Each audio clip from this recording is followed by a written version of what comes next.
Olá, pessoal! Tudo bem com vocês? Bem-vindos a mais um dia de estudos aqui em nosso programa de aulas Vem Aprender. Como vocês já estão ligados, agora pela manhã você acompanha as aulas para o 4º e 5º ano do ensino fundamental. Mas e aí? Você está se cuidando? Dormindo e se alimentando bem? Bons hábitos de sono e alimentação são fundamentais para que você possa ir bem nos estudos. Além disso, tenha sempre à mão os seus materiais e reserve um local confortável para estudar em casa. Assim, você pode aproveitar melhor o conteúdo que as nossas professoras estão trazendo para você, aqui pela telinha da TV Educativa e pelas redes sociais da Secretaria Municipal de Educação. Lembre-se de fazer os exercícios enviados pela sua escola e também aqueles que estão em nosso site sme.pontagrossa.pr.gov.br. Capriche, cuide bem delas. Faça com o mesmo carinho e cuidado que as nossas professoras têm para preparar os trabalhos que as escolas estão enviando para a sua casa. Só assim poderemos completar o nosso ano letivo, independente desse coronavírus. Aliás, cuide-se, fique em casa, lave sempre as mãos e use máscara. Os alunos de nossos CMEs e escolas continuam mostrando para a gente os trabalhos e atividades que estão fazendo em casa. Vamos ver juntos? Olha só as imagens que chegaram pelo nosso número 9165-8345. 9165-8345.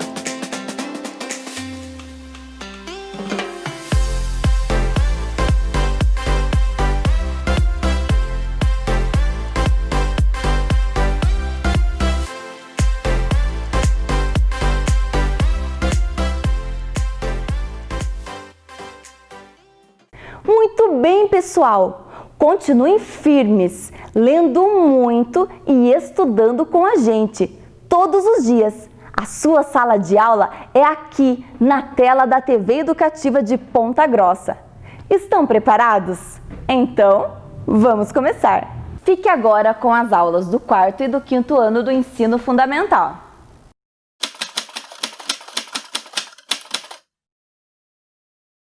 Olá, alunos do 4º e 5º ano. Eu sou a professora Andresa, trabalho na escola Professora Ruth Osman Ribas e estou aqui para nós trabalharmos um assunto bem interessante e eu espero que vocês gostem. Então, o tema da nossa aula é A África para o Mundo, o Povoamento da América.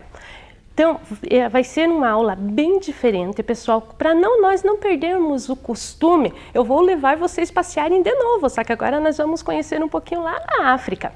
E o nosso objetivo é relacionar os processos de ocupação do campo à intervenção da natureza, avaliando os resultados dessas intervenções. Objetivo grande, né? Mas é bem legal, pessoal.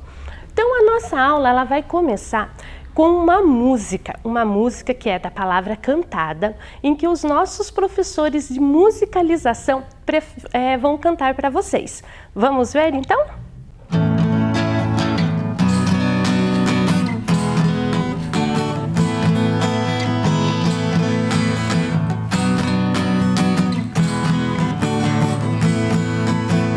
Quem não sabe onde é o Sudão, saberá. A Nigéria, o Gabão, Ruanda. Quem não sabe onde fica o Senegal, a Tanzânia e a Namíbia, Guiné-Bissau.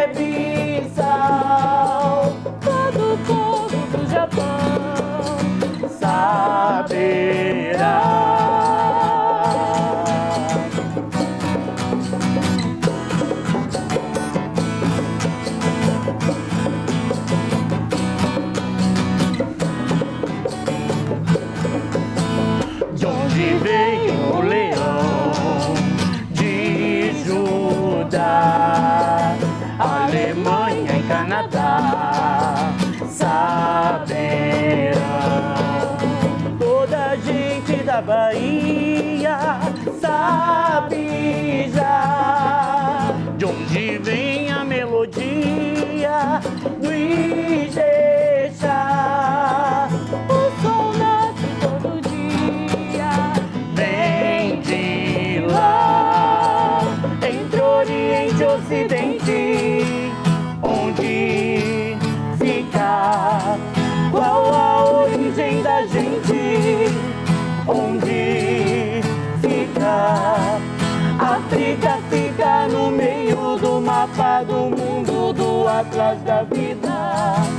Áfricas ficam na África, que fica lá e aqui África ficará.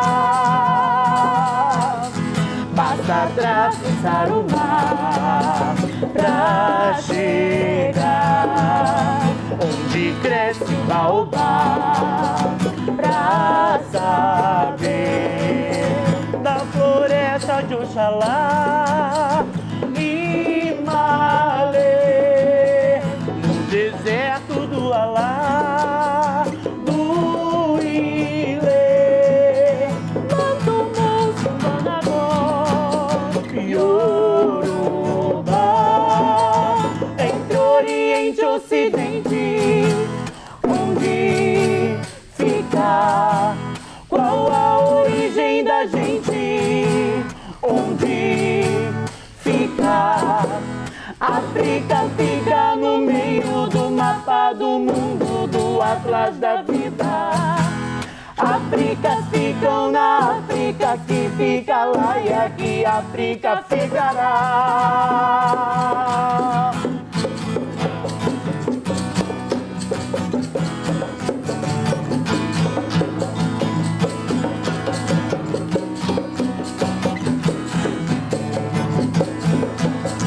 Entre Oriente e Ocidente, onde fica? Qual a origem da gente? Onde fica? África fica no meio do mapa do mundo, do atlas da vida. Áfricas ficam na África, que fica lá e aqui África ficará. Uhul!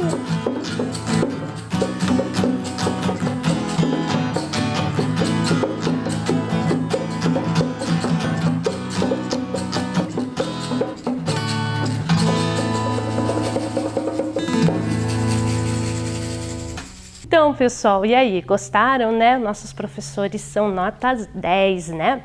Então, pessoal, a música, ela falava de um lugar, de um continente, para ser mais exato. Será que vocês conseguem me dizer aí, pensando, qual é o nome da música? Fácil, né? É a África, né? Então, hoje nós vamos trabalhar um pouquinho sobre o continente africano. Vamos ver aqui um mapa do continente africano? Então, olhem aqui. O continente africano, a professora quer explicar para vocês que muita gente confunde como se a África fosse um país. E a África não é. A África é um continente. Devido ao seu recorte geográfico, né, ser parecido com o Brasil, muita gente acha que ela é um país. Não é. País é o Brasil. A África é um continente. E nesse continente há vários países, como a música falava lá, né? Quem não conhece o Sudão, né, vai conhecer. E é isso que nós vamos conhecer agora. Então agora a professora quer que vocês, quem está aí no sofá, levanta do sofá, dá uma esticadinha. Eu sei que tá cedo, tá friozinho, né? Mas vamos lá, pessoal. Quem já está vendo em outras mídias, como celular ou tablet, vai estar mais fácil. Quem vai na televisão vai fazer o quê? Vai pegar lá o dedão, vamos erguer o dedinho aí de vocês, e vai ir lá no mapa que está aparecendo na televisão de vocês. Vocês vão ver que tem algumas regiões que estão em branco, que não tem o nome do país. E aí vocês vão lá com o dedão e vão dizer para a professora aonde que fica o Sudão. Vamos ver lá? Então coloquem o dedinho. Será que colocaram certo? Vamos ver? Olha lá, o Sudão. Difícil? Difícil, mas vai ficar mais fácil. A Tanzânia, vamos ver? Vamos ver onde que está. Colocar o dedinho? Ah, agora cada vez vai ficar mais fácil ainda. E a Namíbia, onde que fica? Olha lá. Aqui, ó, aqui embaixo. Cuidado que tem uns países que são bem pequenininhos, que tá faltando ali o nome também. Guiné-Bissau. Guiné-Bissau, ele é pequenininho. Vamos lá achar o Guiné, podem pôr. Olha como ele é pequenininho, olha, bem pequenininho Guiné-Bissau. Ruanda, Ruanda é bem conhecido. Colocaram o dedinho, vamos ver se acertaram. Joia, olha aqui, pertinho da Tanzânia, também um país pequeno. Senegal, vamos lá, agora tá ficando fácil, porque tem poucos países. Vamos ver? Bem pertinho do Guiné-Bissau. Nigéria, vamos ver, cadê a Nigéria? Aqui. Gabão, Gabão parecia bastante na música. Vamos ver? Olha ali perto do Congo. E tem 2 países ali, o Egito e a África do Sul. Eles não estão na música, mas a professora trouxe para a curiosidade de vocês, porque são bem conhecidos. O Egito tem 2 lugares só que para vocês porem o dedo. Vamos lá.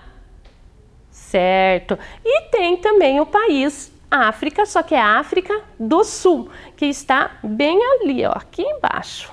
Vamos ver? Joia, né? Olha, então aqui nós temos o mapa do continente africano. Então a professora está falando muito do continente africano. Então vamos agora ver quais são os outros continentes que nós temos. Então aqui estão todos os continentes. Então nós temos aqui o continente americano, que fazem parte a América do Norte, América Central, América do Sul. O Brasil faz parte da América do Sul. Então nós somos americanos, né? Essa vocês estavam assim, será, professora? Mas é verdade, nós pertencemos ao continente americano. Temos também ali que nós já trabalhamos o continente africano, o continente europeu, a Ásia, Oceania e a Antártica. Tem alguns livros que tratam a Antártica como um continente, outros já não. Então a professora trouxe para vocês se encontrarem em alguns livros, vocês não ficarem na dúvida. Certo, pessoal? Então agora vamos ver por que a África é o berço da humanidade. Então agora vocês já se localizaram aonde que é o continente africano, né? E por que será então que a África é o berço da humanidade? Essa imagem a professora trouxe do livro do 5º ano de vocês. Se vocês forem lá, é o primeiro conteúdo a ser estudado no 5º ano. Tem essa imagem aqui dessas mulheres negras, né, africanas lá. Então, e para nós entendermos que a África é o berço da humanidade, nós vamos precisar estudar 3 profissionais que nos permitem, através deles, a gente conhecer um pouco o passado. Porque como a professora já falou em aulas anteriores, a gente deve conhecer o passado para entender o nosso presente e assim poder fazer um futuro melhor. Então vamos ver quem são esses profissionais? Então lá, os arqueólogos. O que será que os arqueólogos estudam? Os arqueólogos estudam tudo que é feito pelo homem, tudo que o homem construiu, desde lá da pré-história até agora, os tempos, né, na modernidade que nós estamos. Então são os vasos, aqui já são algumas ferramentas mais rústicas, né? E também eles estudam as pinturas rupestres. Que são as pinturas rupestres? São aquelas pinturas feitas ou na pré-história pelos homens da caverna, que nós já vamos trabalhar um pouquinho, ou mesmo pelos índios. Essa imagem aqui, dessas pinturas, ela é de uma caverna lá de Piraí do Sul. Então aqui no Paraná, região dos Campos Gerais, pertinho de nós. Nós também temos lugares ali em Tibagi, que tem as pinturas rupestres. Então são os arqueólogos que estudam isso daí. Temos também os paleontólogos. Os paleontólogos, vocês, eu acho que conhecem mais até que os arqueólogos. Por quê? Porque por causa dos dinossauros, né? Eles estudam os ossos, então eles estudam tudo que teve vida.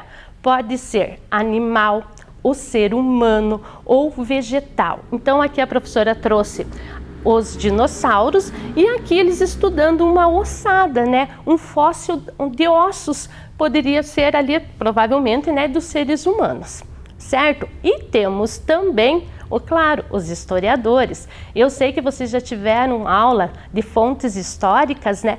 Por que que eu falo então nisso? Porque os historiadores, eles usam todas essas fontes históricas. Eles trabalham com música, trabalham com escultura, com patrimônios, que a professora já deu aula para vocês, trabalha com mapas, leituras de mapas. Então, o historiador, ele já usa todas as fontes históricas que estiver possível, e até mesmo a oralidade. Eles também usam o historiador. Então, esses 3 profissionais, claro que existem outros que vão ajudar também para nós desenrolarmos essas teorias que a professora vai mostrar para vocês, mas esses são os principais. Então agora vamos entender um pouquinho sobre essa história. A origem da humanidade. Então aqui, os paleontólogos, eles encontraram um fóssil muito antigo, porque agora nós vamos estudar um passado bem distante, né, pessoal? Mais ou menos de 3 a 2 milhões de anos atrás. Que bom que vocês já estudaram com a professora Anali lá, né, a classe dos milhões. Então vocês vão tirar 10 agora quando eu estiver falando de 3 a 2 milhões de anos atrás. Então ali, eles encontraram esse fóssil. Esse fóssil era um fóssil feminino, de uma mulher, que eles deram o nome de Lucy. E esse fóssil, ele tinha características e através dos DNA, do mapeamento, eles viram que era muito parecido com nós, seres humanos. E eles receberam o nome de Australopithecus. Gente, repitam aí com a professora, vejam como é delicioso falar Australopithecus. Eu adorei, esse eu gostei muito de falar. Então, eles deram o nome de Australopithecus. E vocês estão falando, é um macaco. Não, pessoal, não é um macaco, é um primata. É a mesma coisa a professora falar para vocês que o gato e o leão são a mesma coisa. Os dois são felinos, mas não são diferentes. Mesma coisa é com os australopithecus. Eles são primatas, mas não é uma espécie diferente. Mas não que nós tivemos origem dos macacos, nós tivemos origem dos australopithecus. Então vamos ver agora como que se deu essa evolução. Então aqui nós temos a teoria da evolução. Essa é uma teoria científica, pessoal, porque existem outras teorias. Mas a que nós estamos estudando é uma teoria científica, baseados lá nos estudos dos arqueólogos, dos paleontólogos, dos historiadores. Então, no começo, nós éramos os australopithecus. Mas a espécie precisava sobreviver. E com isso, a evolução dessa espécie, para que eles possam ter mais mobilidades, procurar mais alimentos. Então, com essa evolução da espécie, não que aconteceu de hoje para amanhã, não, de hoje para amanhã, tá certo? De hoje para amanhã. Sim, ela acontece como? De 400 mil anos, essa evolução da espécie. Porque nessa época, o planeta Terra ele está tendo muitas mudanças climáticas, então precisava a espécie evoluir para sobreviver. Então ele passa a ser o Homo habilis. Olhem ali, ele já não está mais tão rústicos, vamos dizer assim, tem menos pelo no corpo. E habilis por quê? Porque eles aí começam a encontrar algumas ferramentas, alguns instrumentos dessa época. Então ele começa a ter habilidades diferentes que o Australopithecus não possuía. Depois vem o Homo erectus. Vocês vão ver como ele já possui uma coluna mais ereta, já está mais semelhante ao homem atual, né? Não possui mais tanto pelo. Olhem o formato do rosto, como vai modificando, pessoal. Então, não, volto a repetir, não foi de um estralo, não, foi uma evolução que foi ocorrendo de milhares e milhares de anos. E daí nós temos o homem neandertal. neandertalenses. Esse eu não gostei de falar. Esse vocês já viram que a professora deu até uma enroladinha, né? Que é o homem de Neandertal, que muitos falam aí, né? E eu vejo, assim, ele muito parecido, quem já assistiu a Era do Gelo, com as características deles da Era do Gelo. A Era do Gelo é um filme bem legal para vocês assistirem, porque eles vão mostrar essa migração ao gelo que nós estamos vivendo, né? Como que está o clima naquela época. E daí vem o Homo sapiens sapiens, que seríamos nós, né? Que já tem uma estrutura, eles já está mais toda a estrutura do homem que nós conhecemos, né? E nós seríamos o Homo sapiens Homo sapiens? Não, nós somos o Homo sapiens sapiens. Por quê? Porque nós ainda estamos em evolução. Não quer dizer, gente, acabou. Será que acabou? Nós não estamos mais em evolução? Aí que vocês se enganam. A professora estava vendo uma reportagem da Isto É, vou dar um exemplo das girafas, que as girafas em determinados lugares da África, elas já não estão mais com o pescoço tão comprido. Por quê? Porque as árvores nessa região, elas estão menores. Então, ela não precisa ter um pescoço tão comprido para se alimentar. E isso o quê? Essa espécie daquela região já está vindo com um pescoço menor. E nessa mesma reportagem, eles falavam da questão das nossas mãos, que as crianças já estão nascendo com não seria uma deformidade, mas já estão nascendo com o dedão, aqui que a professora estava falando, com o polegar, maiores. Porque será que é para dar um joinha, pessoal? Não. Para o quê? Para poder segurar o celular e melhorar a digitação. Então, é uma evolução da espécie? É uma evolução da espécie. Tanto que a gente está ficando no celular que o nosso próprio organismo já está se habituando a isso. Os ossos da mão também para fazer aquela pegada melhor do celular. Então, a evolução, sim. Nossa espécie está evoluindo? Sim, está evoluindo ainda. E agora eu quero pedir ajuda de vocês aqui. Então, nós vimos ali a teoria da evolução. Esqueci de comentar que eles são nômades, eles não paravam numa região. Já vou explicar o porquê que eles eram nômades. Eu também sei que vocês já tiveram aula, né, sobre os nômades e os sedentários, então vocês já sabem. Então eles são nômades, então eles não paravam. E tanto é que não paravam que olhem aqui a confusão que está na minha mesa. E agora nós vamos ter que fazer uma linha do tempo, lá dos australopitecos até chegar no Homo sapiens. E eu quero a ajuda de vocês, eu quero que vocês interajam comigo. Mas como? Como? Vocês aí na casa de vocês, depois vocês vão poder assistir essa aula, porque vocês sabem que essa aula fica lá na página da Secretaria de Educação ou na TV Educativa, e vocês vão com calma fazendo através de desenhos. Então lá, vamos achar aqui, nessa confusão aqui, qual é o Australopithecus? Lembrando, ele é o que é o mais parecido com o primata, né? Mais parecido, com mais pelo no corpo, uma estrutura menor. Vamos ver lá? Será que seria esse? Ou será que seria esse? Qual que vocês acham? Eu acho que é esse aqui, né? Que ele tá com mais rústico, né? Ele é até mais gordinho, né? Muito bem, então aí no caderninho de vocês vão escrever lá Australopithecus. A professora aqui trouxe o Australopithecus com H e o S no final. Ali ele está com CO, porque tem das duas formas nos livros. Vocês podem encontrar tanto assim quanto como está mostrando ali na tela, mas as duas formas estão corretas. Depois vem o Homo habilis. Lembram lá que a professora falou que ele já possuía algumas habilidades, né? E desde os australopitecos, os cientistas falam que eles eram muito inteligentes.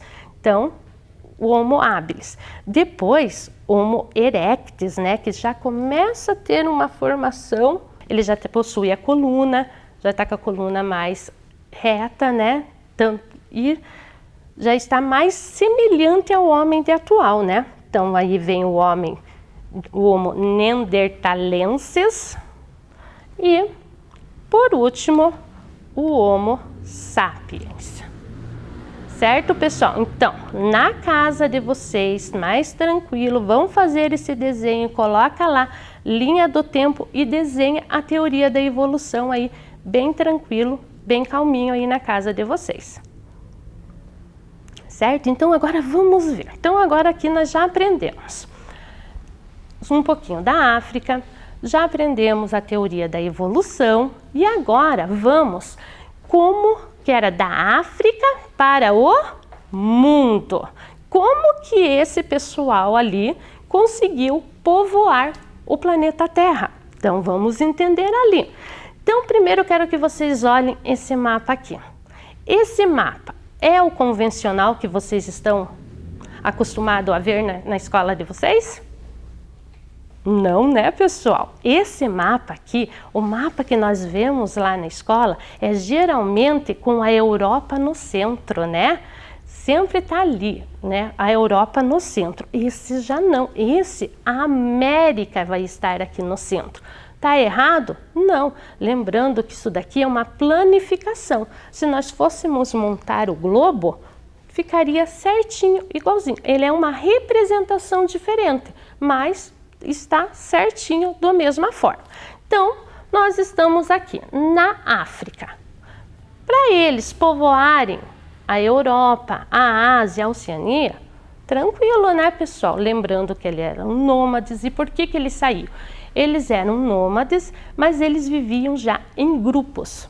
Então, por que eles saíam? Por quê? Porque ali, como a professora explicou, estavam acontecendo muitas transformações climáticas. E como eles eram nômades, eles não plantavam, eles iam para uma determinada região. Quando se esgotasse todo aquele alimento, eles tinham que procurar outros alimentos. E isso fez com que eles migrassem para as outras regiões. Mas foram migrações, não foi sim todos. Primeiro foram os Homo habilis, depois foram os Homo erectus, então foram indo e alguns ficaram na África. Então foram partes migratórias, não aconteceu tudo numa vez só. Eles foram indo a cada determinado tempo. E daí, como que eles iam chegar aqui? Na América, tem um oceano. Como que eles fizeram? Tem duas teorias. Primeiro, a teoria do Estreito de Bering, o que seria? Aqui eles deduzem que estava congelado devido ao clima. Então, eles fizeram essa passagem chegando primeiro na América Central. Então, ali a ocupação, migrando para a América Central, começando a ocupação da América Central. O outro seria pela Polinésia, através, aqui como mostra a flechinha. Eles iriam com embarcações rústicas, né? Aqui tem várias ilhas, então eles iam de ilha em ilha até chegar aqui na América do Sul. Agora seria um povoamento através da América do Sul.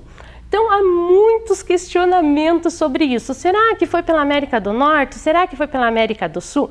Só que nos anos 70, aqui no Brasil, foi encontrado um fóssil também de uma mulher, que recebeu o nome de Luzia. Esse fóssil ele é considerado o fóssil mais antigo das Américas. Então, se ele é o fóssil mais antigo das Américas, tudo leva a crer que teve aquela migração. Aconteceu através do caminho da Polinésia. Por quê? Porque esse fóssil foi encontrado em Minas Gerais, no centro do Brasil. Então, tudo crê que primeiro se deu a migração da América do Sul para depois ir para a América Central, para a América do Norte. Mas tem essas duas teorias, que por onde o homem pode ter chegado aqui a migrar para as Américas, né? Então aí isso ainda, como a professora falou, até eles encontrarem um novo fóssil e outras teorias surgirem, né? Então aqui a professora trouxe os dois mapas para vocês verem lá, quando aqui, né, a Europa estando no centro, o eurocentrismo, né, a Europa no centro, e aqui com os caminhos que foram feitos pelo homem até chegar na América, né. Então aqui a África estaria aqui na ponta e as Américas mais ao centro. Então só para vocês verem que é o mesmo mapa, só que uma perspectiva diferente das que a gente é acostumado a trabalhar.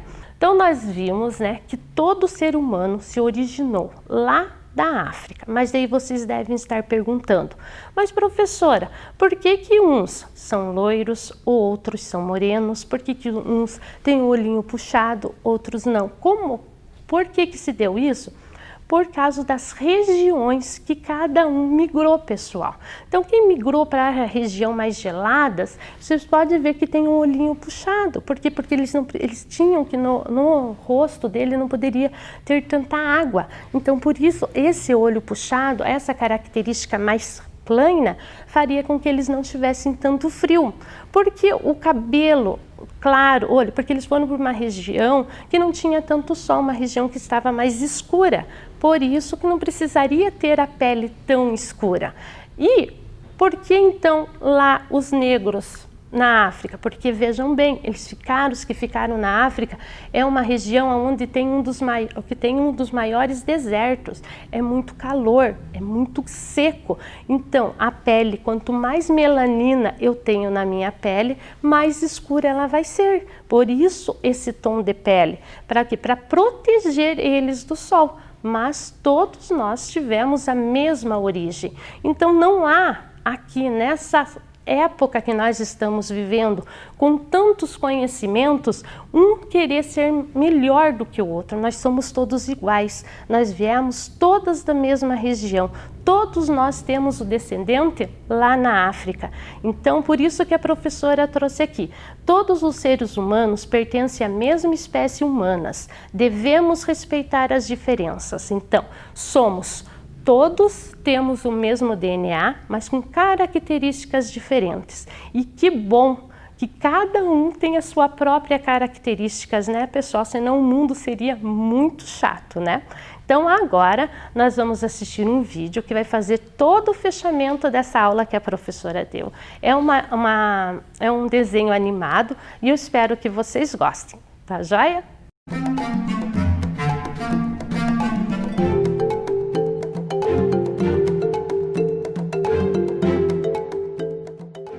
Partimos da teoria que a civilização surgiu na África, a partir dos primeiros hominídeos chamados Australopithecus. Nós costumamos andar em bando e praticamos caça e coleta. Mas sempre buscamos outros lugares para coletarmos e caçarmos. Não temos parada. O processo de adaptação conduziu os Australopithecus a ganharem novas habilidades, como segurar paus, jogar pedras e utilizar ferramentas, surgindo assim o Homo habilis, que continuaram o nomadismo. O nomadismo é a prática das tribos que não possuíam ponto fixo, praticavam caça e a coleta e migravam de um lugar para o outro.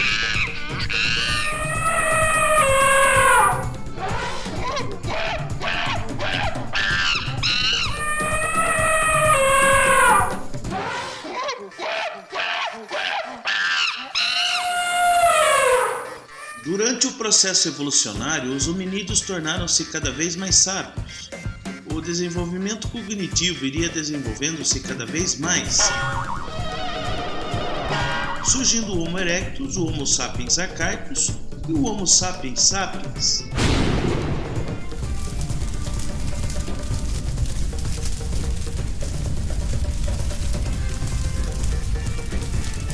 Foi nesse período que destacamos o processo migratório aos continentes do planeta Terra.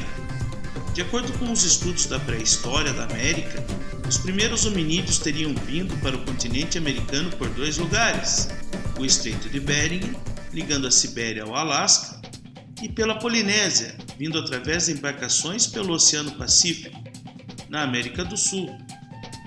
Desse modo, deu origem aos povos pré-colombianos, como também os indígenas brasileiros. E aí, pessoal, gostaram? Vocês viram que o vídeo, ele termina bem na hora que ele vai falar dos povos pré-colombianos e no nosso indígena. Prestaram atenção? Pois é, vai ser a nossa próxima aula. Então nós vamos parar aqui na migração para a América do Sul e vamos trabalhar na próxima aula os nativos. Mas vamos relembrar o que nós aprendemos hoje aqui nessa aula? Então vamos lá. Nós aprendemos o continente africano, todos os continentes também foi visto. Os arqueólogos que ajudaram, né, nesses estudos, os paleontólogos, os historiadores, que a África é o berço da humanidade, né? Esse desenho aqui a professora achou bem legal, né? Que todos nós se originamos de lá, né? Aprendemos a teoria da evolução, os caminhos, o estreito de Bering e da Polinésia. Vimos o fóssil mais antigo, né? A Luzia.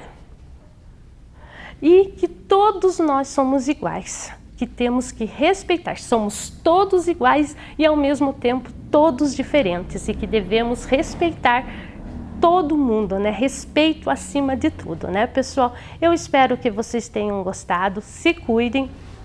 Tchau, até a próxima.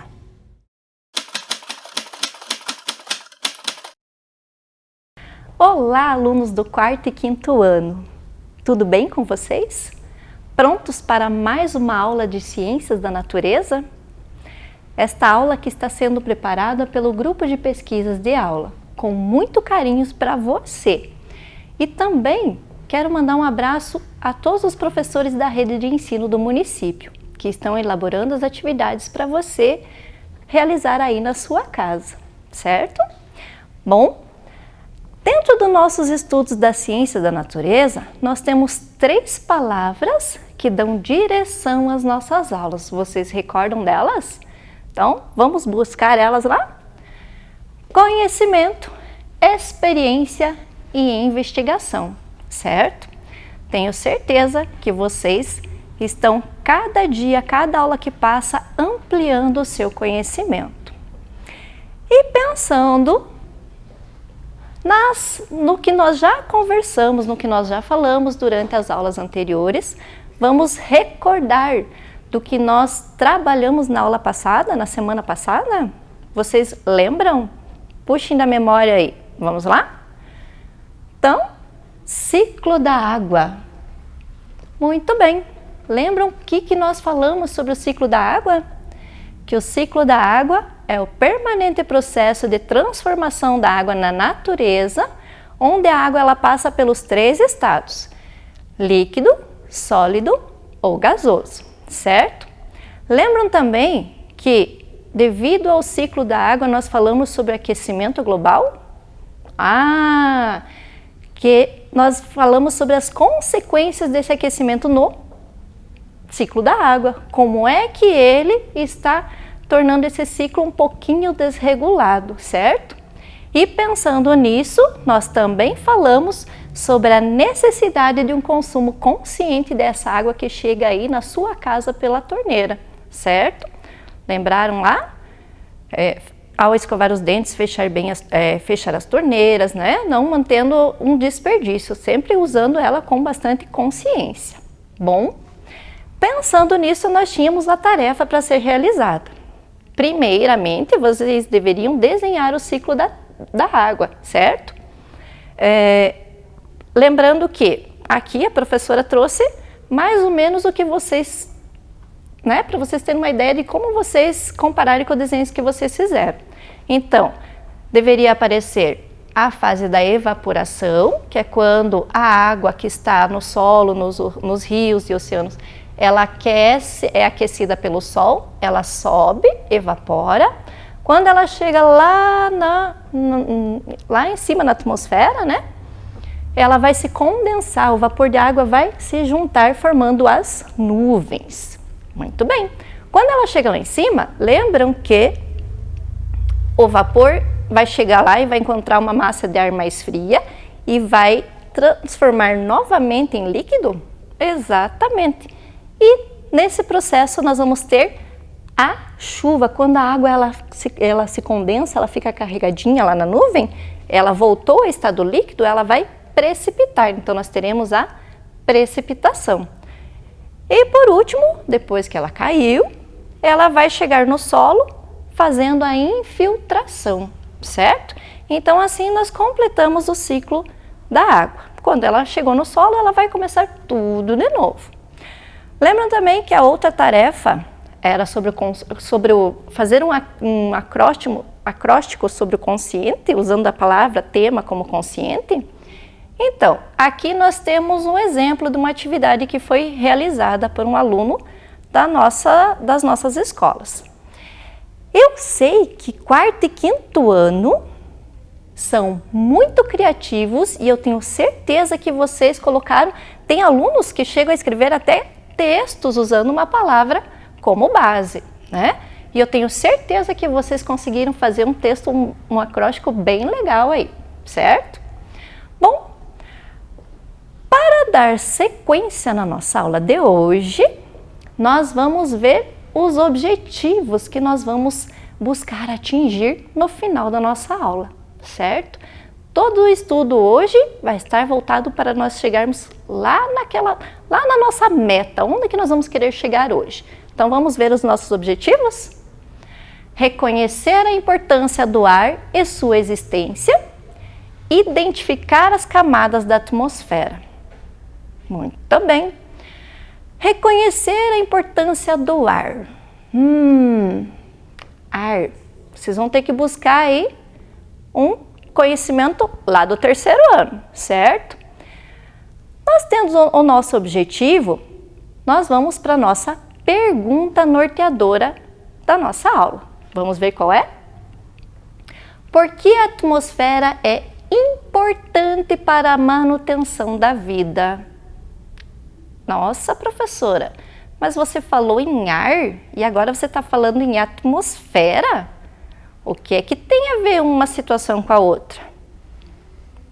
Lembra que eu falei para vocês puxarem o conhecimento lá do 3º ano? Lá no 3º ano vocês viram sobre o ar, que o ar ele é importante para a nossa vida, certo? Que ele existe, por mais que a gente não enxergue, que nós não vejamos, né? E que ele ocupa um espaço. E o nome desse espaço é chamado de atmosfera. Aí está a ligação do ar com a atmosfera. Bom, pensem aí como que vocês poderiam responder essa pergunta para mim, levantando as nossas hipóteses de hoje. Pensaram já? Deu tempo? Não, professora, mais um pouquinho ainda. Então tá, vou esperar. Pronto. 4º ano, lança para mim, quero ver.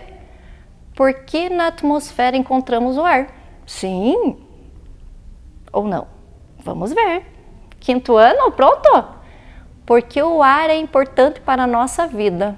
É uma hipótese maravilhosa. Próxima, quero ver de quem? Lá no 4º ano. Precisamos da atmosfera para respirar. Vamos pensar sobre isso. 5º ano, manda a sua. Porque na atmosfera tem oxigênio. Uou, essa eu gostei. Próxima. Porque na atmosfera forma a chuva. Vocês estão espertos, né? Lembraram lá da aula do ciclo da água, né? Então, eu tô captando vocês aí já. Muito bem. Então, nós vamos, com as hipóteses, nós vamos trabalhar em cima da nossa aula hoje, certo? Bom, vocês têm o conhecimento sobre o ar. Ele existe, nós não enxergamos, ele é importante para a nossa vida, certo? E ele ocupa um espaço, certo? E esse ar, ele é formado de quê? Vocês lembram? Muito bem. Ele é formado por gases e também outras substâncias, outras partículas, né? Como a poeira, vapor de água, certo? Recordaram lá? Muito bem. Então, o ar e a sua importância. Por que o ar ele é muito importante para nós, seres vivos, seres humanos? Vamos pensar? Bom, quando eu inspiro, quando eu trago o ar para dentro do meu corpo, quem é que eu estou tentando buscar lá? Vocês já me falaram alguma coisa no início da aula. O oxigênio, muito bem.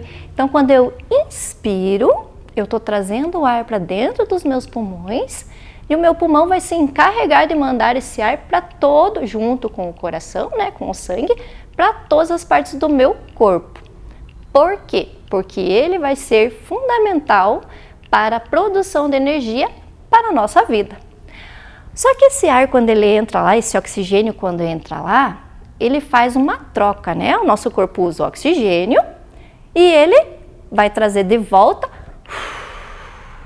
Na expiração, nós vamos eliminar o gás carbônico, aquilo que o nosso corpo não precisa, certo? Então, o ar ele é importante para nós, para a nossa respiração, tá? Tá, professora, mas se nós inspiramos o oxigênio e jogamos o gás carbônico, será que existe alguém na natureza que nos ajuda nesse processo nesses gases aí? Vamos ver? Lembram da fotossíntese?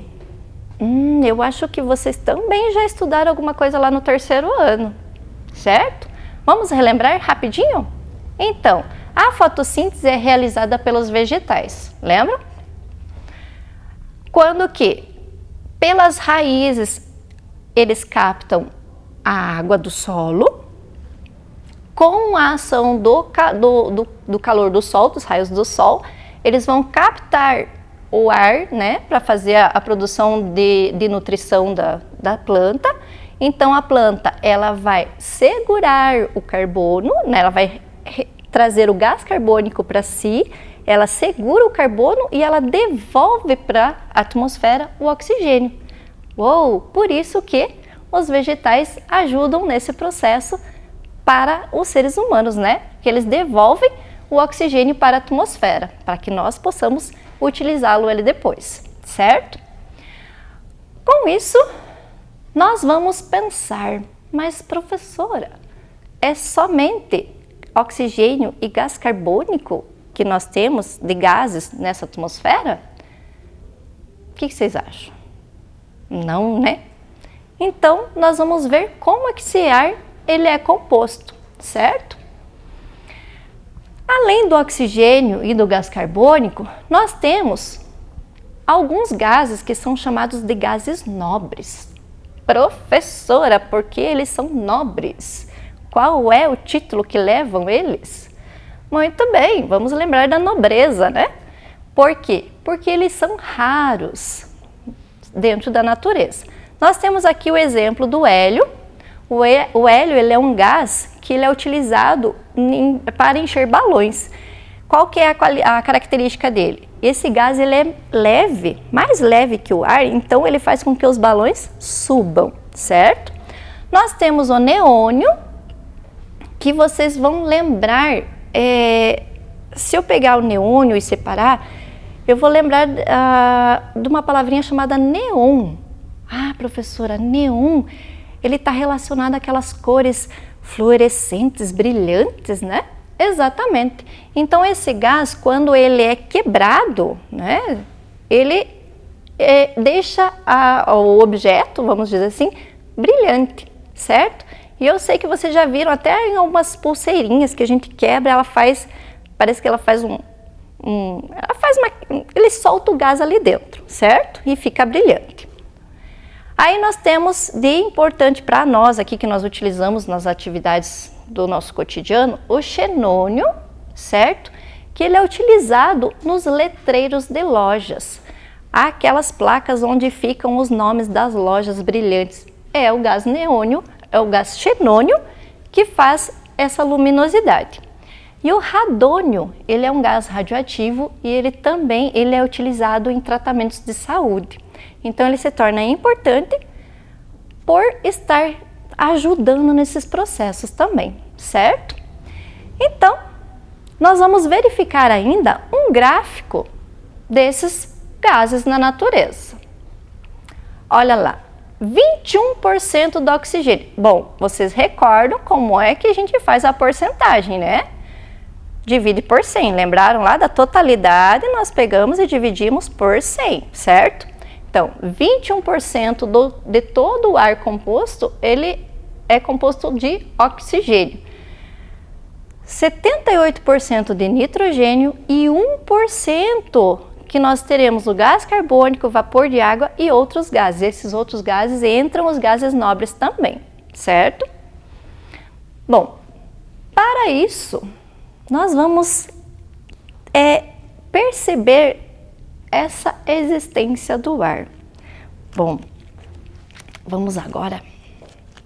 Vamos ver se a professora consegue, né? O que nós fazemos para encher uma bexiga ou um balão de festa, hein? Vocês sabem? Nós temos que inspirar mais profundo e soltar esse ar dentro do balão para fazer ele encher. Então, vamos lá? 1, 2, 3 e...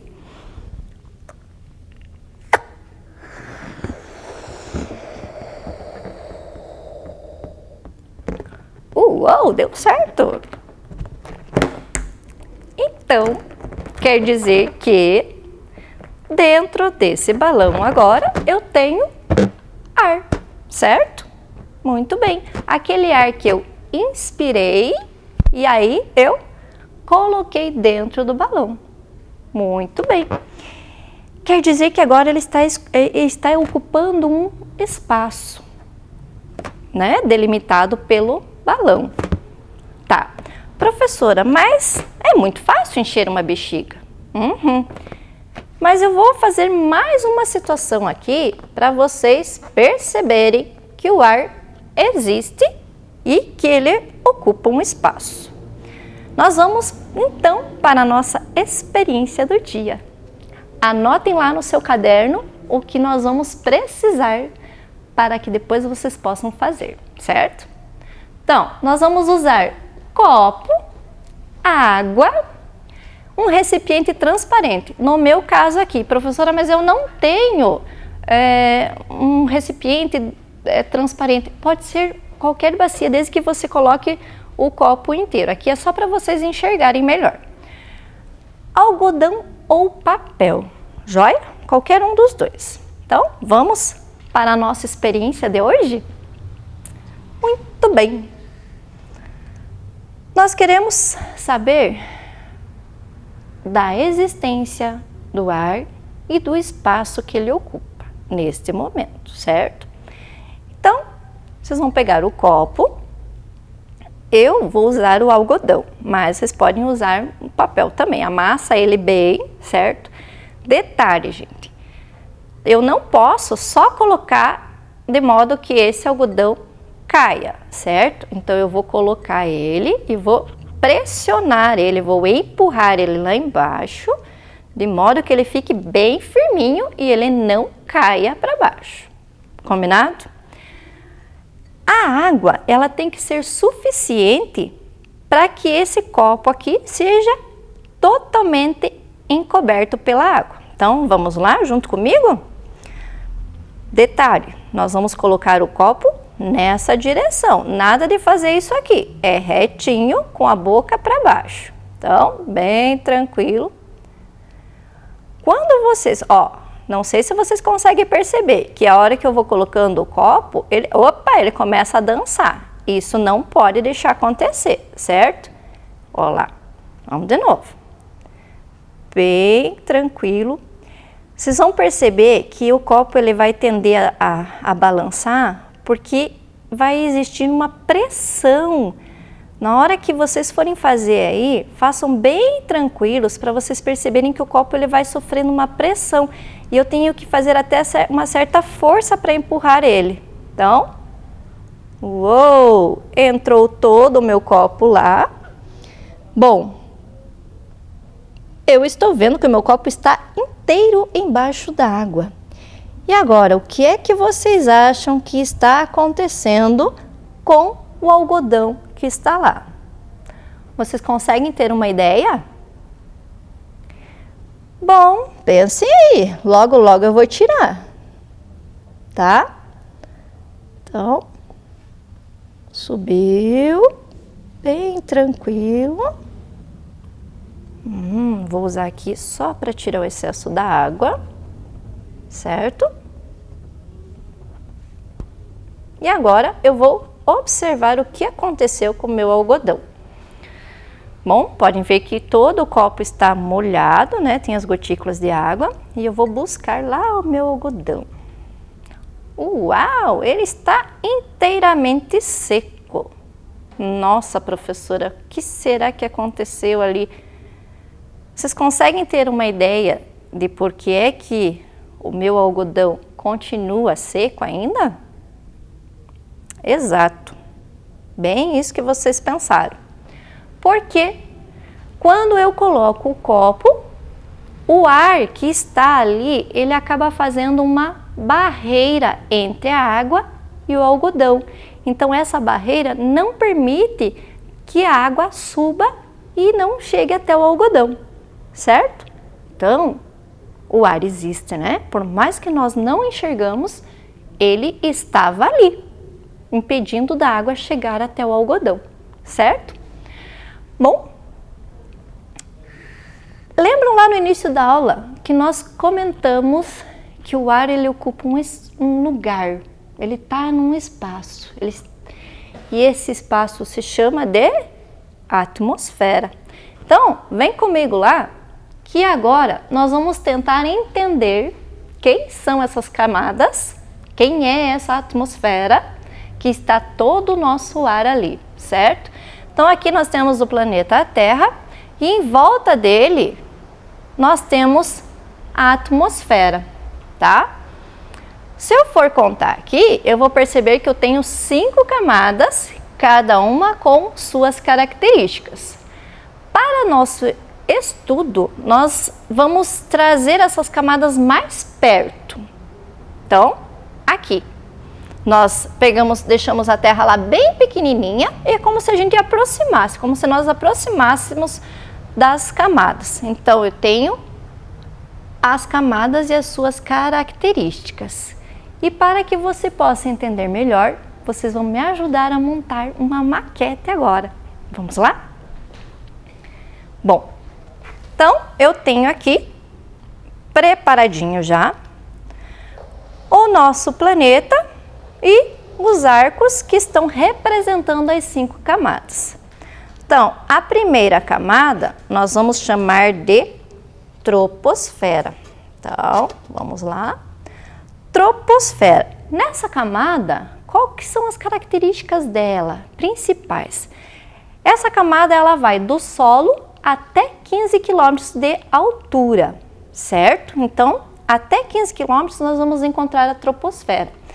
Nela é que se formam os fenômenos climáticos, onde nós temos os balões circulando, transitando e aviões de pequeno porte, tá? Ela também é importante porque nela tem a maior concentração de ar que nós usamos para a nossa vida, certo? Então essa é a camada mais importantíssima para a nossa vida, tá? A estratosfera, que é a segunda camada, ela tem uma outra função muito importante para nós. É nela que nós vamos encontrar a camada de ozônio. Lembram lá da aula de aquecimento global? Que a camada de ozônio, ela é responsável pela proteção dos raios ultravioletas do Sol. Então, essa camada, ela protege o nosso planeta dos raios do Sol. Então, por isso da sua importância. Aí nós vamos ter a terceira camada ou a camada do meio, que é a mesosfera. Meso, lembra lá de meio. E a importância dessa camada é que ela protege o planeta Terra dos corpos celestes ou meteoros. É nessa camada que os meteoros vão explodir. Então, se eles adentrarem as 2 últimas camadas lá, né, que nós já vamos ver o nome, e chegarem nessa camada aqui, eles explodem, eles entram em combustão, eles queimam e não vão chegar até a Terra. Então, olha lá a mesosfera nos protegendo aí. Aí nós vamos ter a quarta camada, que é a termosfera. A termosfera, ela tem a importância que é nela que nós vamos encontrar uma região cheia de carga elétrica ou íons, e ela é uma região chamada de ionosfera. Nessa região são colocados os satélites que vão captar as ondas de transmissão de rádio e mandar elas para as antenas aqui na Terra, certo? Então nessa camada nós vamos ter a região de transmissão, de captação das ondas de rádio.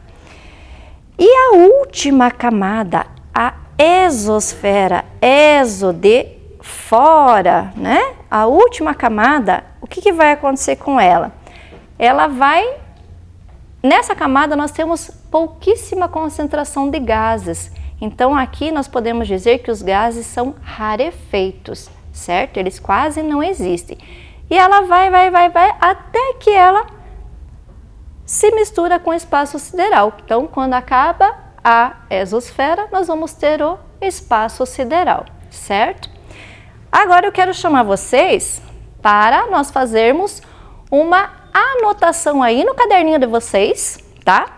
Que vocês vão fazer rapidinho aí um desenho representando as camadas para que vocês possam lembrar depois, certo? Então vamos lá. Eu vou fazer como a nossa maquete, eu vou fazer em semicírculo, certo? Então, o primeiro semicírculo que eu vou representar, vou chamar de Terra, porque é o nosso planeta, certo? Aí nós vamos ter a primeira camada, a segunda. Estão conseguindo me acompanhar aí? Estão desenhando aí? Espero que sim. A terceira camada. A quarta camada. A professora está acabando a folha do meu caderno. Faz menorzinho lá no canto, não tem problema. E a quinta camada. Agora, para o nosso desenho ficar mais bonito, nós vamos colocar o nome dessas camadas. Fala primeiro aí para mim. Isso aí. Muito bem, quinto ano. Troposfera. Quarto ano, vocês lembram da segunda? Exatamente.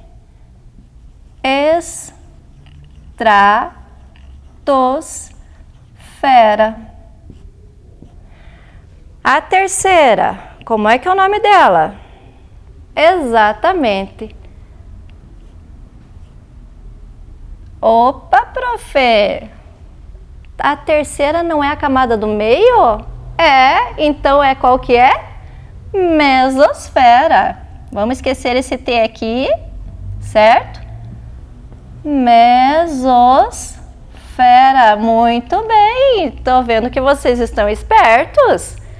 A quarta camada é a termosfera.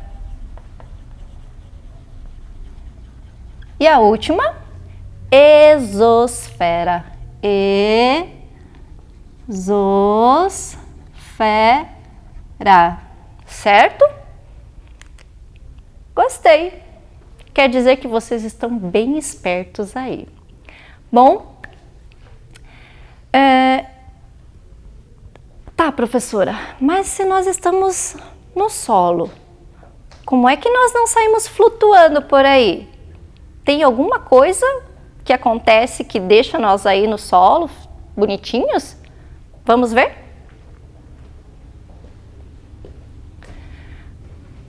A ação da gravidade ou força gravitacional. Nós temos aqui uma pessoa, né, que está praticando uma atividade física e essas flechinhas, elas vão representar a ação do ar. Então, esse ar, ele vem em todas as direções ao nosso redor. É como se eu tivesse, em todas as partes do meu corpo, tivesse o ar me segurando aqui, certo? E essa ação é chamada de gravidade ou força gravitacional. Para que vocês possam entender melhor, nós vamos usar o nosso globo terrestre agora. Bom, vamos deixar aqui do ladinho. Vem comigo aqui. Lembra o nosso globo? Claro que sim, né, professora? É simples. Ele está conosco direto. Muito bem, durante as nossas aulas, né? Se eu colocar um animal aqui, eu colocar mais 2 animais aqui. Professora, o que é que você vai fazer aí? Calma que vocês já vão entender. E aí eu tenho um ser humaninho aqui, bem lindo. Lembram que a Terra, ela faz os movimentos de rotação e translação? Certo. Então, quando a Terra gira, é a ação da gravidade que não deixa nós cairmos, ou melhor, flutuarmos, certo? Então, percebam que a ação da gravidade, ela vai nos manter no solo, certo? Então, por isso da importância dessa ação para nós. Ótimo! E agora, será que depois de tudo isso que nós falamos na aula hoje, depois de tudo que nós conversamos hoje, vocês são capazes de elaborar um conceito sobre a nossa aula hoje? Vamos lá? Então, a atmosfera é a camada de ar que envolve o planeta Terra, fornecendo proteção e os gases necessários para a manutenção da vida. Olha como vocês são espertos, hein? Tenho certeza que vocês conseguiram captar toda a mensagem da nossa aula de hoje. E agora, será que vocês, depois do nosso conceito, será que nós conseguimos atingir a nossa pergunta lá do início da aula? Vocês lembram qual era? Vamos recordar dela? Qual a importância da atmosfera para a manutenção da vida na Terra? Então, nós vimos que ela é muito importante. E vocês lembram quais foram as hipóteses que vocês lançaram para mim? Porque na atmosfera encontramos o ar. Exato, nós encontramos o ar, sim. Porque o ar é importante para a nossa vida. Sim, se o ar é importante para a nossa vida, ele está na atmosfera. Então, a atmosfera ela se torna muito importante para nós. Precisamos da atmosfera para respirar. Exatamente, porque se não tiver o ar, como é que nós vamos viver, certo? Porque na atmosfera forma a chuva. Ah, lembram lá? E lembram qual é a camada que acontece os fenômenos climáticos? Exato, na troposfera. Porque na atmosfera tem oxigênio. Tem sim, não tem? Nós usamos ele para respirar. Bom, e aí, com tudo isso, será que nós atingimos o nosso objetivo de hoje? Ah, que eram 2, lembram lá? Reconhecer a importância do ar e sua existência e identificar as camadas da atmosfera. Joia, nós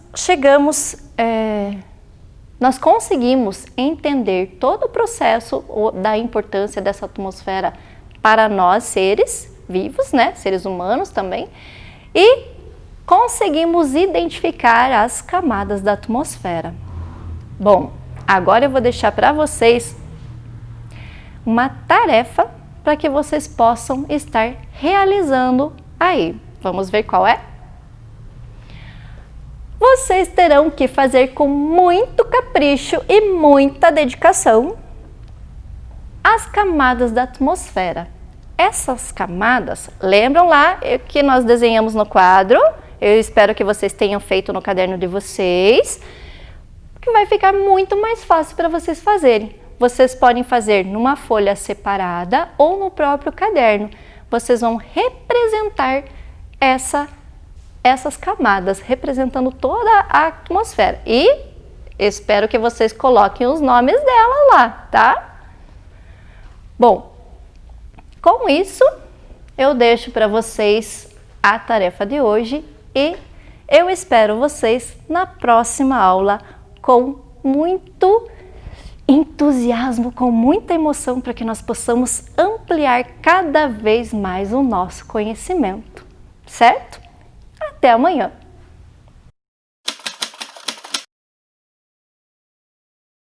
Olá, galerinha, tudo bem com vocês?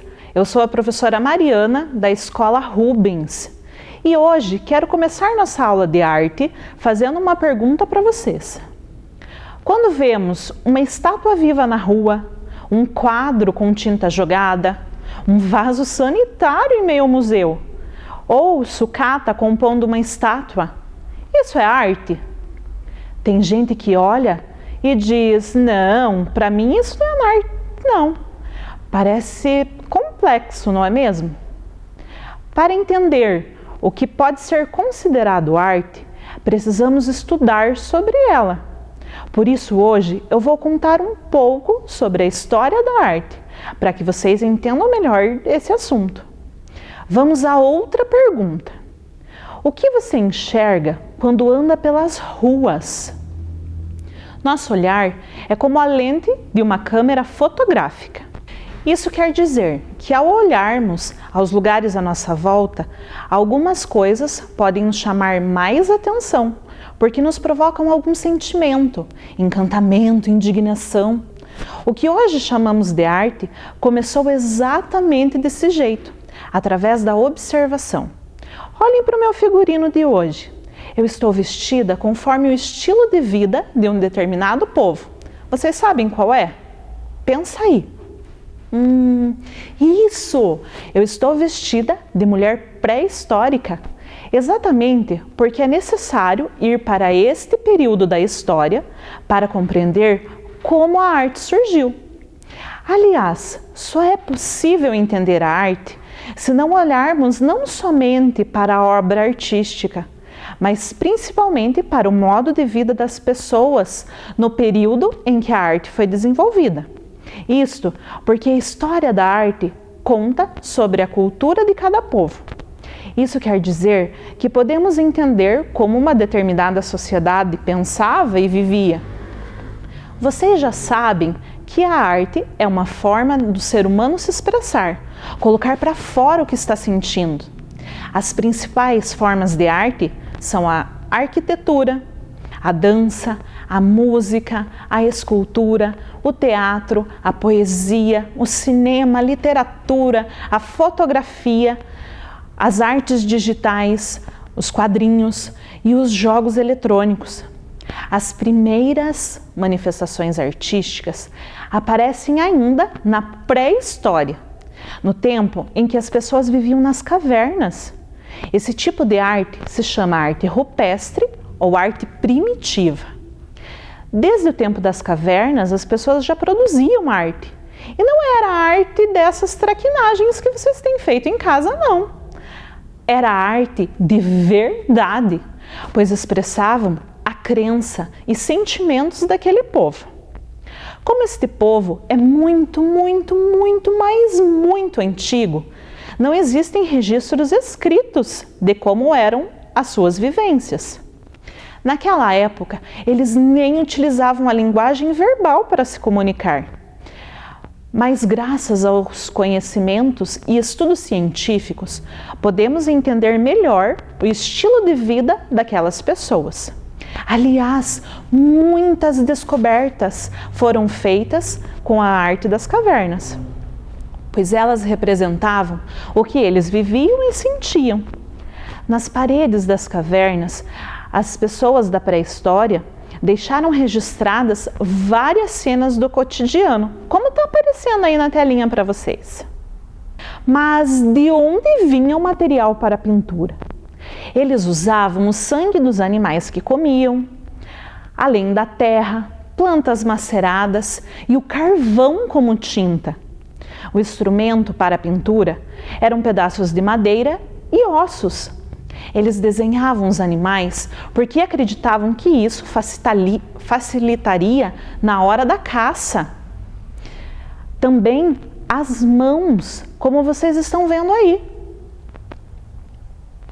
Nossos ancestrais não tinham nenhum senso do que era música, não sabiam seu conceito. Eles utilizavam a voz para transmitir os sons de dor, de alegria, avisar os perigos, mas como grunhidos apenas, não como as palavras que utilizamos hoje, mas se comunicavam muito, muito bem. Então é comum que se fale que a voz é o instrumento musical mais antigo. Para poder avisar e se proteger, sua audição era muito aguçada. E percebendo esses sons, eles começavam a imitar asas de inseto, vento, água, repletos de elementos da natureza como inspiração. Assim surgia algo mágico nas reuniões de seus bandos. Cada um imitava um som, utilizando seu próprio instrumento, o seu corpo. E assim, desses sons e movimentos, surgem as primeiras manifestações de dança. Viram só a importância desse povo? Mas não foram só eles. Mais para frente um pouco da história, encontramos outra civilização importantíssima para a história da arte. E agora eu chamo uma outra professora para continuar para vocês. Ahalein, que significa olá em egípcio. Eu sou a professora Joseli da Escola Urival e estou representando Nefertiti, a rainha do Egito, que até os dias de hoje é símbolo de beleza.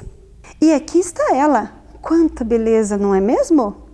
Na arte egípcia há muitas pinturas e esculturas extremamente simbólicas e fascinantes. Muitas dessas artes estão intactas até os dias atuais. Agora eu vou falar para vocês sobre a arquitetura egípcia, onde damos destaque aos monumentos mais surpreendentes desse período.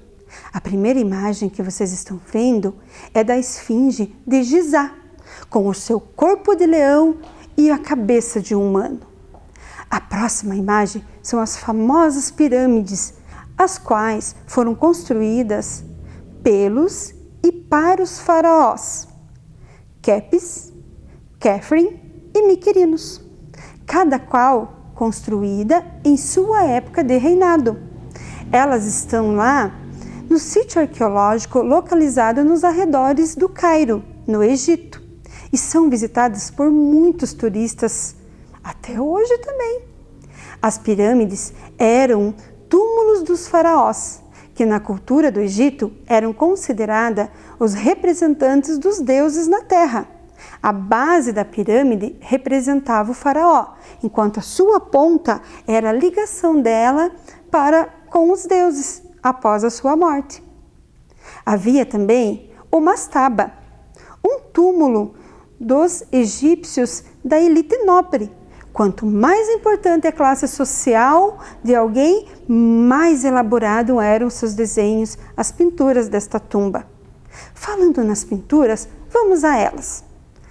As pinturas egípcias podem ser vistas principalmente nas paredes das pirâmides, pois relatam a vida juntamente com a forte ligação à sua vida religiosa dos faraós e a sua vida principalmente pós a morte, mostrando algumas representações dos deuses.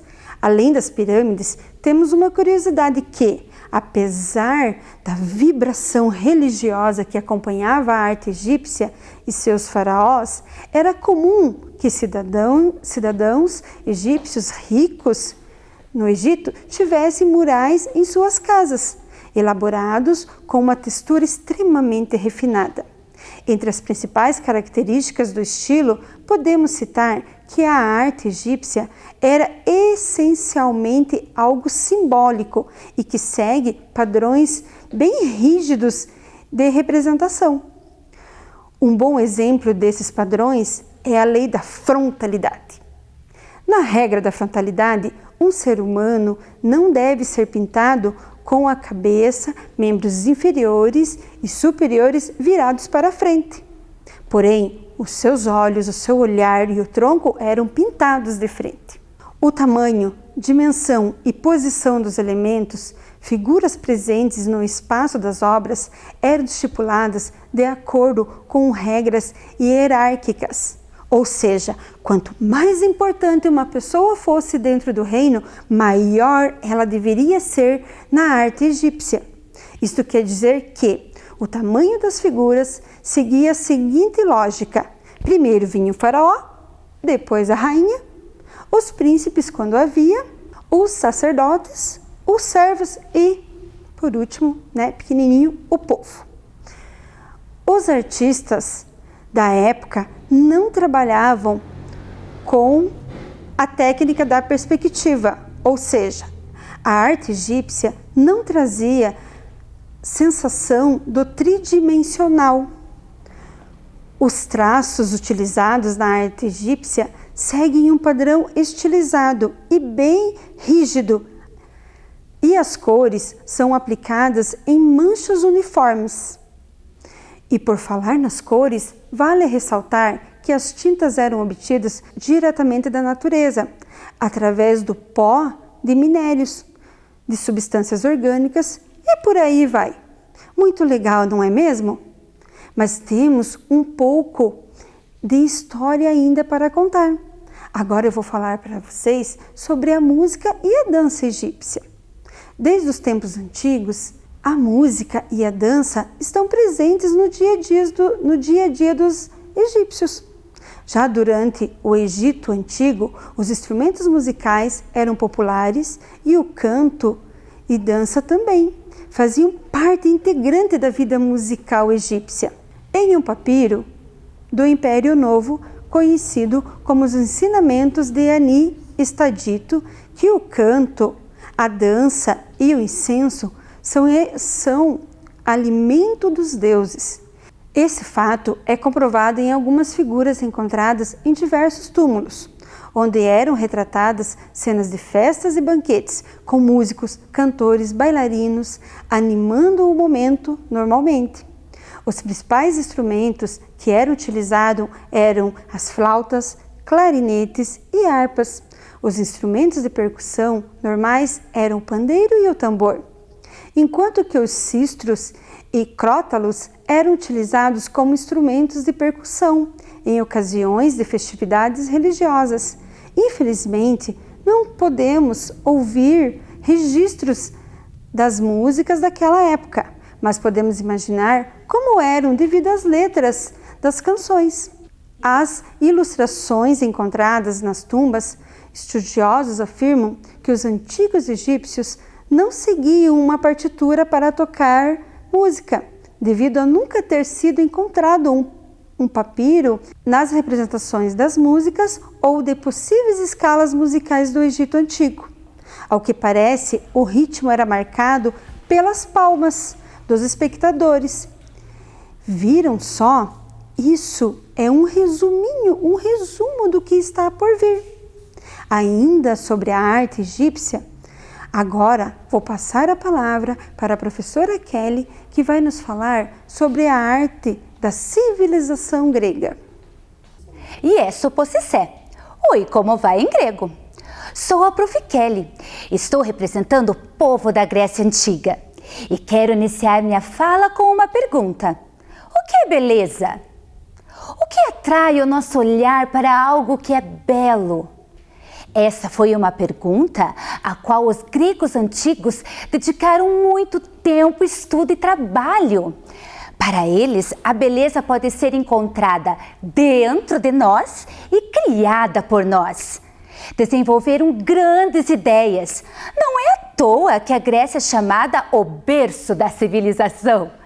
porque foi naquela época que surgiram várias coisas que vivenciamos até os dias de hoje. Beleza, justiça e verdade. Nenhum existe sem o outro. A arte grega, incluindo a escultura, pode ser dividida em 3 períodos. Arcaico, a principal característica era a representação da imagem humana, muito próximo da realidade. Clássico, nessa fase já conseguiam representar de maneira cada vez mais realista e natural a figura humana. Conquistaram o movimento, a proporção e a maturidade nas esculturas. Helenístico. As obras começaram a mostrar o cotidiano, período de expressão e emoção. A representação do homem, a busca pela perfeição, a riqueza de detalhes e movimentos são algumas das principais características que foram sendo aperfeiçoadas ao longo do tempo. Na arquitetura, as construções que despertavam maior interesse eram os templos construídos para os deuses. As colunas eram decoradas seguindo 3 estilos: dórico, o mais antigo e simples; jônico, leveza de suas linhas; coríntio, decorado com folhas de acanto. Temos também a pintura, que tem como características equilíbrio das formas, harmonia nas cores e desenhos, representação de deuses e de cenas cotidianas. Os gregos eram politeístas, ou seja, acreditavam em mais de um deus. O teatro foi criação dos gregos. Originou-se nas festas que saudavam o deus Dionísio. O teatro foi uma das formas mais ricas de arte, com espetáculos de mímica, dança, música, recitais de poesia. Eram situados ao ar livre, em locais com uma boa acústica. Era classificado em 2 tipos: tragédia, baseado nas histórias trágicas e mitológicas, e comédia, que abordava diversos aspectos da sociedade grega de maneira cômica. As máscaras eram um instrumento essencial no figurino dos atores. E a música na Grécia? A música é uma das marcas registradas do espírito do povo grego. A própria palavra música é de origem grega, relacionada com as 9 musas, deusas que inspiravam os artistas. A princípio, a música estava ligada à poesia. O canto coral era a mais elevada manifestação da música grega. Realizavam festivais e competições de corais. Será que está faltando falar de alguma linguagem? Quem falou dança? Acertou! Os gregos acreditavam que a dança era um presente dos deuses para o homem esquecer através dela suas dores e tristezas da vida. Tinha função social e reunia a comunidade em festividades. A dança, junto com a escrita, música e exercício físico, era a base para o sistema educacional. Um meio de cultivar tanto o corpo quanto a alma.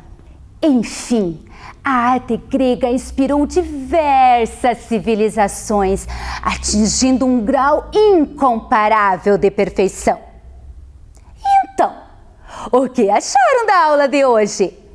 Chegou o momento de rever tudo o que aprendemos.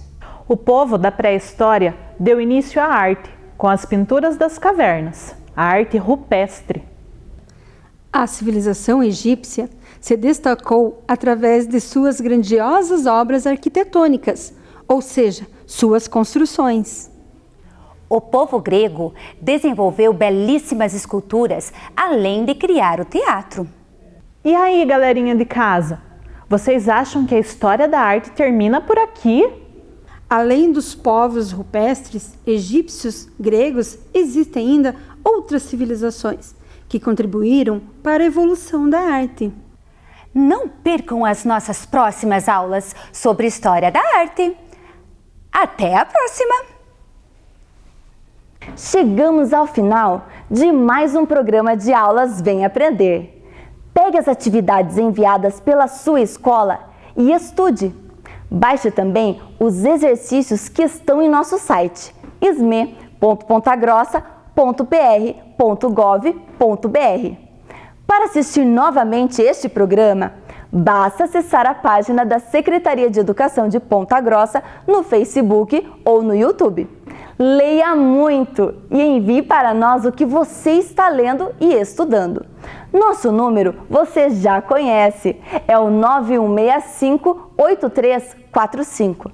9165-8345. Faça o seu vídeo e mostre para sua família e seus amigos. Obrigada pela sua companhia e até o próximo programa. Tchau!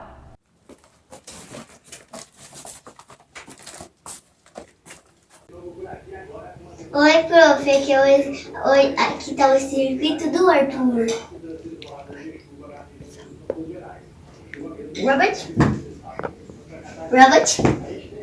Robert? Isso.